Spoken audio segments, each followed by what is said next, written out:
One. Hello, Spidey Presents is back with another movie review. Yeah, I decided to come back and talk about one of my favorite movies of all time. Of course, Penny did a video last night. Did two of them. He posted one. It's doing okay. You know, he's a Stooge video again, of course. He loves the Stooges, man. And it's okay. I love Penny, man. Penny is he's my alter ego. Anyway, we're going to be talking about Key Largo tonight, man. Oh, my movie review for Key Largo, 1948. What a movie. I have watched this movie dozens of times in my life, and it never gets old. Never gets old. Okay, let's talk about shout-outs. First of all, we got to talk about Penny the Lonely Clown. No, we don't. We're going to talk about Janelle, my press secretary. Of course, I never hear from her, so she doesn't give a shit about anything. And then we got Dane, of course. I like to mention Dane. I used to work with Dane at that shithole store before he went on to better things. And then Musty and Krusty Likes Rice, the Rice Brothers. I have no idea what the hell they're up to. They're just completely whacked out of their brains, man. Anyway, so that's enough of shout-outs. That's enough of shout-outs. I do look good, though, don't I? I got Vincent Price in the background, some kind of a mystery show from 1941 or some shit like that. Just for some background noise, of course. Okay, look at that cover, man. You got Edward G. Robinson, one of my greatest actors of all time. Humphrey Bogart. Oh, Lauren Bacall, Claire Trevor, Thomas Gomez, Lionel Barrymore. A whole bunch of great actors from that era, man. A lot of recognizable faces and stuff like that. It's really a good movie, folks. It looks beautiful, too. Black and white, 1948. And there's the front cover. Here is the back cover. A lot of you people won't care about this movie, but I do care about this movie. I love the classics. The classics are the best. You know, I don't... excuse me. I still watch some of the movies that are, you know, been released in the last 10, 15, 20 years, of course. But I really like the movies from like the 30s, 40s, 50s, and 60s for the most part. You know, these movies are just outstanding. Anyway, John Huston was one of the directors, producers of this movie, too. A legend in Hollywood during the golden era of movies and stuff. And a lot of really good behind-the-scenes personnel here, you know, and stuff like that. So, anyway, it has a great cast. It's pretty much kind of like a patriotic war movie. Well, kind of sort of like a war movie. Humphrey Bogart is on his way to Key Largo because he actually was a World War II veteran, and he got some medals and stuff. He was like, well, I'll tell you more about it. He's on his way to talk to Lionel Barrymore and Lauren Bacall because he actually was this commanding officer of Lauren Bacall's husband, who unfortunately got killed in that war. World War II we're thinking about, right? That's about it. So he wanted to talk to Lionel Barrymore and Lauren Bacall and let them know that his son was brave and he won some medals and he was a great guy and stuff like that, which is really nice. I really like the way he came down to Key Largo to talk to them in person. Class act, man. Class act. Humphrey Bogart's always outstanding in his movies, man. You know, he's done some dark roles and some really cool, I don't know. I just like the guy a lot. He didn't last very long in life. He pretty much died somewhere in the mid-50s or something like that. Probably from lung cancer or something like that. But anyway, Lauren Bacall was the wife of the man he was commanding officer of. So I can't think of maybe his name was John or something like that. And he wanted to come down and basically just let him know how wonderful this young man was, you know, brave and things like that, which is really good. Like I said just a few minutes ago, class act. Anyway, he comes down and it's like 95 degrees. It's just really humid. You can just tell it's really hot. I'm not sure if it was filmed on the sound stage or is actually filmed in Key Largo. Excuse me again. This mask is kind of making me cough, folks. Anyway, so there's lots of wind, the hurricane is coming about 5 years, maybe about 5 hours later or something like that. So anyway, he gets to the hotel you know, and he finds out there's nobody at the hotel, the resort, or whatever. It's just a small little resort hotel, and except for Edward G. Robinson and his little thug gang, who are basically kicking everybody out and controlling the whole building. You know, they don't want no witnesses or anything like that. You know, they're just complete scumbags. You know, Edward G. Robinson plays. Yeah. Oh my God, Edward G. Robinson plays Johnny Rocco. He can't be over 5 feet tall. Just a little sawed-off punk, man. Just a ruthless killer. He will stop at nothing to achieve what he basically wants to achieve. And like he was already deported from the United States, but somehow he managed to get the Key Largo for this big deal, probably from Cuba or something like that. Anyway, about 5 hours down, about 3 hours down the road, he's gonna meet this other gang. We're gonna do some kind of exchange for counterfeit money or something like that. You get to see all that towards the very end. Anyway, they're a bunch of scumbags too. Anyway, so you know, basically all the people at the hotel are hostages of Rocco and his gang. And I love Edward G. Robinson, man. He played a lot of great roles in his career. Not only Johnny Rocco, but you know, really nice guys and stuff like that. He had a pretty long career. I think he made movies pretty much into the late '60s, early '70s, maybe something like that. I'm not sure when he passed away. Of course, you got Lauren Bacall, you know, Humphrey Bogart's real life wife. He I said that without making a mistake. Oh my God. Yeah, she was hot, man. She died, I think, about maybe 8 years ago or something like that. She hung on for a long time. But anyway, Humphrey Bogart did not hang on very long. Maybe mid-50s, he passed away. I'm not sure, cancer or something. He got a lot of great actors and actresses in this movie, man. It's just a great movie. Anyway, let's get back to the main point of this review and this movie. So basically, Humphrey Bogart catches wind that something is definitely wrong at the hotel, and they soon find out they're just hostages waiting for this deal between the two gangs to make the deal, and and vacate the hotel and on their own merry little asshole ways, which they actually do. Anyway, so how much? Well, we're up to about 8 minutes. We got lots of time, man. Okay, let's go at the back again. Yeah. Ooh, look at that, look at that, look at that. You can't see it, but I'm showing it to you anyway. Oh my God.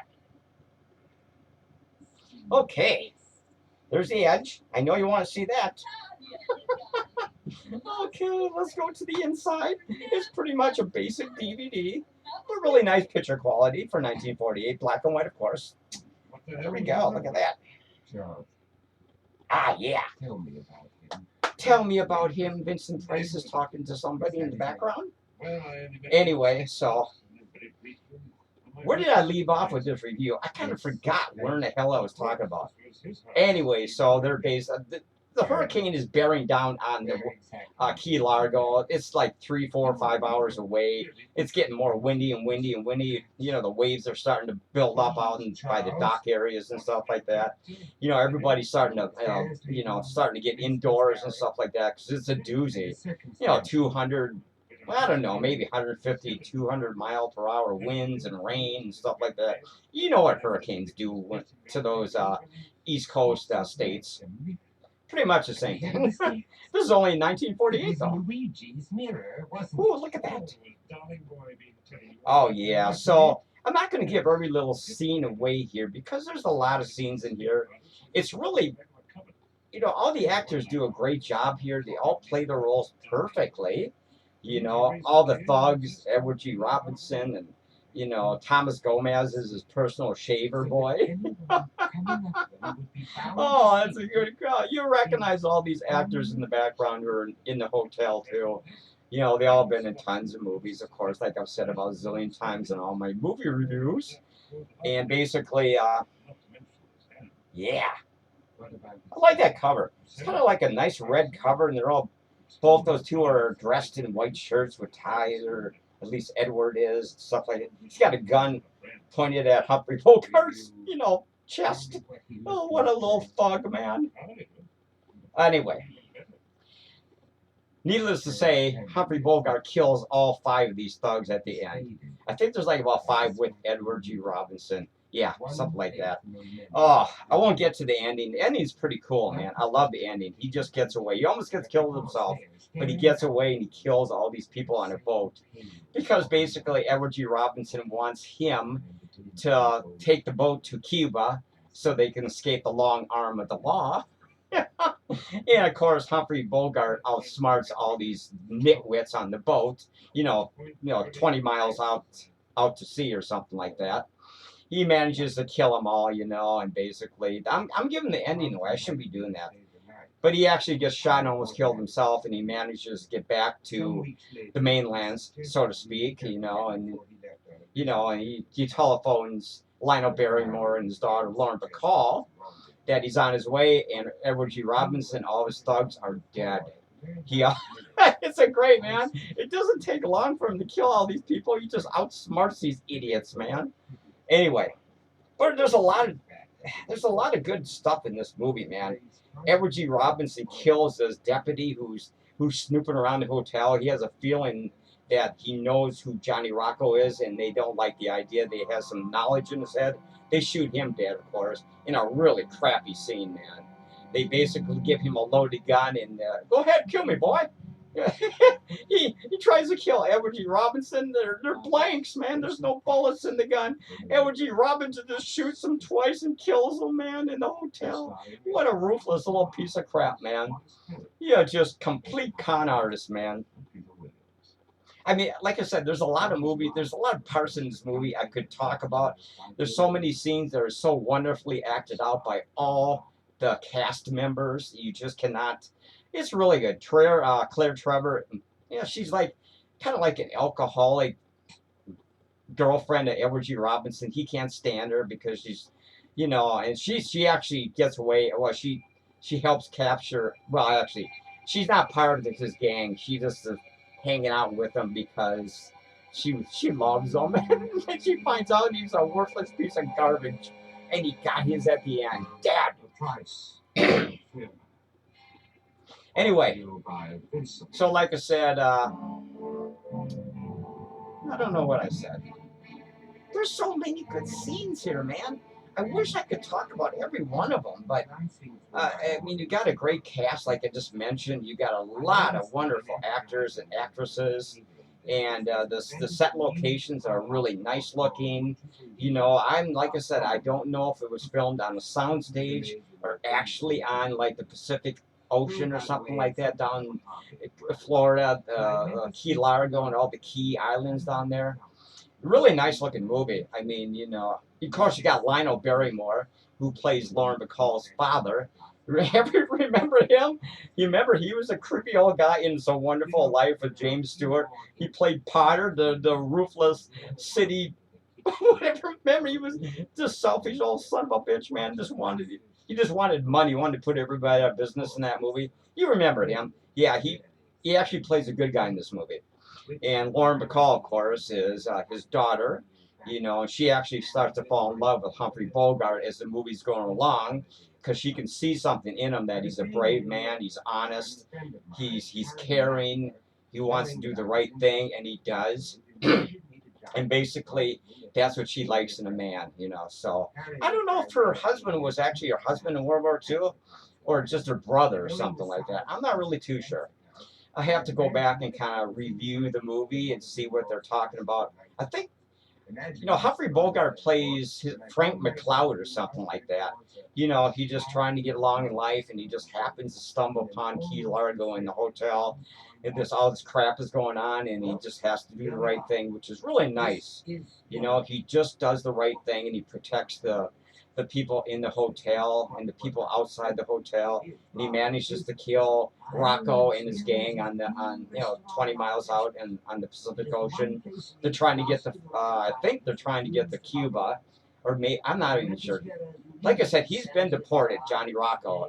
So he used to be like a big time gangster, on the mainland. I'm not sure where he's from, what state he was dealing with, but anyway, he's trying to get back to the United States and, pick up where he left off. And, of course, the government doesn't want him in the United States because he's public enemy number one. I think they used to refer to people like that. Oh my God. Excuse me. Dust in the mask. Anyway, like I said, I'm not going to get to every detail in this movie. It's probably about maybe, it's over an hour long. I would say it's probably about 78, maybe 80 minutes long, something like that. A lot of those movies weren't really super long back in the day, but they really made a point about what they were trying to get across. You know, be a good person, do the right thing, you know, stuff like that. So we're up to 15 minutes. We got to kill this in about 3 minutes. Anyway, God, what else can I talk about this movie? Everybody lives at the hotel, except the two people that the sheriff accidentally has to kill because he thinks Johnny Rocco. It's terrible. It's a terrible situation. Just forget about that. Anyway, so there we go. There we go. I think this review's been pretty good. I'm trying to make my reviews more precise and right to the point, you know, and stuff like that. I know a lot of you people don't care about Humphrey Bogart and stuff like that, and Lauren Bacall and Lionel Barrymore and all these actors and actresses, but I do, because I think this is one of the best times in history, these movies back in the golden age of Hollywood. Bar none, folks, bar none. These movies are watchable over and over and over and over. And that's why I watch them. That's why I review them. Because I know a lot of you people go, what the hell is Key Largo? You know, it's a classic from 1948. Oh my God, I love those movies from that era, man. I love those movies. Bogart made a lot of great movies. Same with Lauren Bacall and Lionel Barrymore and all these other actors I've just been mentioning for the last, 15 minutes or so. You know, my favorite actors and actresses of all time, right? They are. They absolutely are. Okay, we got to kill this in about a minute and a half. So we're going to kind of rate this right now. Of course, you know what I'm going to rate it. 10 Spiderwebs. Bar none. A classic from 1948. If you never saw this movie, I would really recommend that you seek it out. It is worth the 80, 90 minutes, whatever the length of the movie is. Just watch it. It's a great movie. It's a great movie. If you like gangster movies, stuff like that, little thugs like Edward G. Robinson and Bogart and all the great cast, it's a great movie, man. Oh my God. I think my review's been pretty decent. I got to kill it in about a minute or so. I just wanted to say thank you for watching my movie reviews. I really do appreciate it. I know YouTube ain't going to really give me much credit, so we're not concerned about that. We've always said that before. They don't even throw us a bone, Apparently, we're not as popular as whatever. Just we don't care. We don't care. We just do this for fun. The whole podcast studio members. Anyway, 10 Spiderwebs again for Key Largo, 1948.